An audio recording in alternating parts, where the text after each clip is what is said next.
জুলাই অভ্যুত্থান পরবর্তী ছাত্র সংগঠন ক্যাম্পাস কেন্দ্রিক যে নির্বাচনগুলো হয়েছে সেই নির্বাচনে ছাত্র দলের কেন এই পরিণত হয়েছে এখানে কিন্তু আমরা যৌক্তিকভাবেই দেখিয়েছি যে ইন্টারিম গভর্নমেন্টের সময় তারা কিন্তু ইলেকশন ইঞ্জিনিয়ারিং করেছে।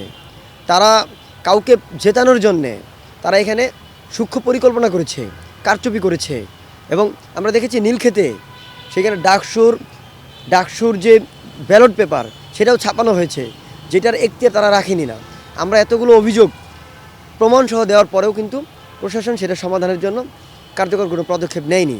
এখন রাষ্ট্র যখন কোনো পরিস্থিতিকে নিয়ন্ত্রণ করতে চাইবে সেখানে ছাত্র সংগঠন হিসেবে আমরা আমাদের প্রতিবাদ করতে পারি, যেটা আমরা বিগত সরকারের সময় করেছি, আমরা প্রতিবাদ করেছি।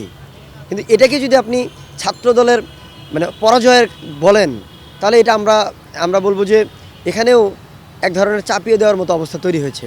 আমরা সেখান থেকে শিক্ষা নিয়েছি, আমরা সাধারণ শিক্ষার্থীকে সচেতন করছি, শিক্ষকদের সচেতন করছি, মিডিয়াকে সচেতন করছি। কারণ সচেতনতাই পারে আগামী বাংলাদেশে এই ধরনের বিশৃঙ্খল পরিস্থিতি থেকে উত্তরণ করতে।